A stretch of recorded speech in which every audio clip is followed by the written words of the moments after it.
What's up, everybody? I'm George Mossey. We're back. This is my co-host, Marshana, Dahlia. So 90 Day Fiance, Season 9, Episode 9. We're more than halfway through the season. This is part 2 of the podcast. We're going to jump back in and we're going to bring up Emily and Kobe. So we watched a scene last night between Emily's dad and Kobe, and they're having this serious conversation about Kobe's plans. What is Kobe's life plan? What is his financial plan? And I guess what rubbed me the wrong way was they had recently, that earlier that day, had a conversation with Emily and asked her what her plan was, and she literally just shrugged it off and said, "I don't know." And then her dad sat Kobe down and was like, "Well, you're going to have to figure this out, and you're not paying me rent. I need to know what you're going to do." And it's like, we've seen this so many times in the past on this show, people holding people to a higher standard than their own flesh and blood that they raised. And it brings a question. Is it Kobe's responsibility solely to take care of Emily and Coben, or is Emily needing to take some initiative? Because as you know, Emily can be working legally now. She can be doing things and taking steps to create an environment and a home for her, Kobe, and Coben on her own. But she chose not to. So shifting 100% of responsibility to Kobe is irritating me. It's painful actually for me to watch this season because we have three abusive women, or I should say maybe women who really show signs of emotional abuse. And I'm not sure why TLC is okay with even depicting this level of emotional abuse, of what could be seen as narcissistic abuse. I'm not really sure, because if it were women, if we saw three women on this show being spoken to, treated as such, we would all be in outrage about how these women were being treated, how these men were treating these women. So I think it's because Emily is a woman, Ariella is a woman, and Kara is a woman that we have to sit here during the season and be subject to watching men be abused in relationship. Yeah. So let's just say that. And of course, in wake of the Amber Heard, Johnny Depp trial and that whole Yes. situation, and where the court agreed, that Johnny was mostly in the right here, it's sad because Emily has wound her father up like, those little wind up toys, and you just set them loose. She's wound her Yeah. father and mother and her entire family up against Kobe. They are the ones who had to pay for his visa. They are the ones who understand he's here on a K-1. They are the ones who understand that he cannot work legally in the United States. They are also the Yeah. ones who understand that Emily is the only one right now at this time who legally has the ability to work in the United States of America. Putting the responsibility on Emily and then calling him crazy and saying that he's out of his mind and he's never going to run the family business. The father should know how hard it is to find a job that pays a living wage here in the United States. And if he's so concerned for his daughter, and if he's so concerned for his grandson, why isn't he willing, maybe not to have Kobe take over the business, but to welcome him and to give him an opportunity to work and earn, to help him go to school, learn, and train? Yeah. He has access to a business that can yield an income that can support a family. Why wouldn't he help Kobe? Because he believes what in his mind that his daughter is irresponsible, but his daughter's irresponsible because of him. Everything that's happened here has happened on their watch.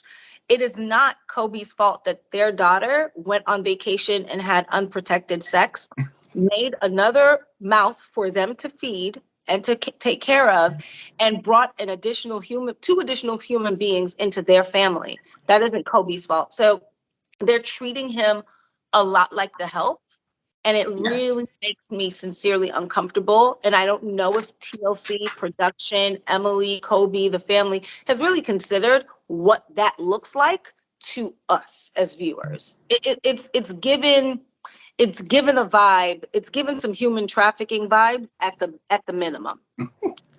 I agree with you 100%. And on that note, let's talk about Eve and Muhammad. So, one thing that I've noticed when I'm watching them on the show is every time Muhammad and Eve have a conversation, it's a disapproval type conversation of something that Eve is doing. And last night, it focused a lot on her friends. He feels like whenever she goes out with her friends, that they're poisoning her. And not in the literal sense, but they're saying things to her to make her feel uneasy or unhappy and unaccepting of Muhammad. And he said that he doesn't really want to make it about religion, but in actuality, Muhammad doesn't really have a personality outside of religion. Every time he speaks or anything that he does, it's religion based. Whenever they have a conversation, it's about being a Muslim. Whenever they have a conversation, it's always around that. He felt that she's wasting his time. And I guess it could be true, even though Eve said, oh, well, I was in your country and I saw that, but I assumed we were on vacation. I didn't really take notes. I didn't really take in what you expected from me. But he said that he has made this transparent to her. And he said that you told me you were ready to make a life change. So where do we stand here? Who do we believe? Because there's two different stories and both people are telling it in a different way. So where are we going to meet at? You know me. I'm still going to be Team Muhammad. I am staying right there. Unlike Bilal, who says that his religion is the most important thing in his life, and he is clearly lying, Muhammad is clearly, I mean, 1,000% clearly, like his identity as a Muslim is the most important thing to him. I believe him when he says he was transparent. I believe Eve wasn't paying attention. I believe he's right. This was my life. I believe it. I wholeheartedly do. I don't remember the name of the young lady who was on one of these 90-day franchise shows, and she was like 19 or 20 years old, and she converted to Islam like Avery. Avery. Yes. Avery is like literally the blueprint for how you do this. If you're going to pick up these people, what was the guy from Syria? If you're going to do this, this is how you do this. So, I mean, if Eve doesn't want to make that level of sacrifice, which is huge, then you are wasting his time and you're wasting your own time. And she has a lot of important things going on in her life. Let's cut losses and move on. I agree. I don't understand how this relationship can go forward. She has made it clear that she doesn't like wearing a hijab. She doesn't like the idea of him controlling her. And in that religion, you know, he holds all the power. And they don't, in his mind, he doesn't see it as control because this is just his culture. The woman submits to the man in that culture. And Eve has made it clear that that can't be in her marriage and in her relationship. So it's time for him to hop back on the plane and go back to Egypt. And unfortunately, this isn't going to work out. So let's talk about Patrick and Thais, who were my favorites in the beginning. So we found out Patrick has finally revealed to us why Thais needs his location on all the time. There was a time when they were dating for 6 months, and this isn't just online because Patrick was going back and forth that first year. So this is face-to-face dating. It's not just, oh, well, I was talking to her online, so I didn't feel it was exclusive. He kissed another girl at a party that his brother had at their home, and then he was still texting that girl months later. So I've always said, if there is a woman who is insecure, she did not start out that way. It's because a man has made her that way and gave her a reason to be that way. I said it about Jasmine, and I'm saying it about Thais. Thais did not start out needing to know exactly where this man is at all times. He gave her a reason to need to know because she couldn't trust him. And now that we know, what really I'm questioning is, why do you want your location off so badly now? Well, here's the thing. I always knew, like, Thais is not crazy. This level of distrust came from a place. Now, here's the thing I'm going to say to you, Thais, is that what happened at home.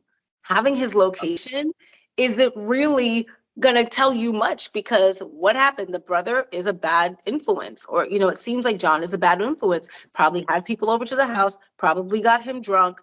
I believe more than a kiss happened. When Patrick, I could have slept with her, but I didn't. I don't think that you were in your right mind enough to say, let me stop. I think you were drunk and impaired, and something went down. Okay. And it was more than kissing. I think kissing is what you're willing to admit to. So Thais is right to have her reservations. But again, the location tracking isn't going to tell you much. You live with him now, right? So I don't think you need it. I think Patrick is interested in getting it off because he never liked it to begin with. He's wanted to be free. He even said before Thais came to America that, oh, once she gets here, things will be different. And I think he's trying to make a stand right now and buy his way out of it by saying, look, here's this pretty nice, shiny new iPhone. Take this and don't require me to share my location. So I that's what I see here. But again, it comes back to, I think, Patrick being negatively influenced or seeming like he could be negatively influenced by his brother's behavior and his brother's relationship with alcohol that appears to be like it might cause an issue. So I think that's where it is. And I think that's also why Thais has vested interest in getting John out of the house and having a relationship with just her and Patrick, I think. But these are legitimate things that happened, and she has her reasons for why she needs that separation. It's not that John can't be a part of their lives, but I don't think we all need to live together. And I kind of disagree with the location thing. I feel like when you're in a relationship with someone, you should know where they are. And it's not just to stalk them, it's for safety reasons. Like if they're supposed to be home at a certain time and they're not home, you knowing where they are could be information you can give to the police, or it could be information that you could use to keep them safe. So when people are very leery of letting someone who they claim they want to marry know where they are, I just question that, because what are you doing that she wouldn't approve of? Because if you're doing something that she wouldn't approve of, you shouldn't be doing it, or you shouldn't be there. So I just question the whole thing.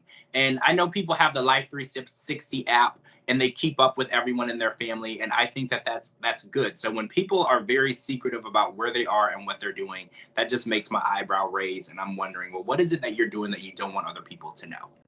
I mean, there's a point there, right? There's a point there, but what happened in that house, right? So that's my point.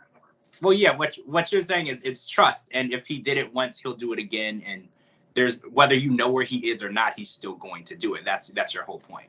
Exactly. All right, guys, that's it for part 2. Thank you so much for joining us. I'm George Mossey. This is my co-host, Marshana Dahlia Spavento.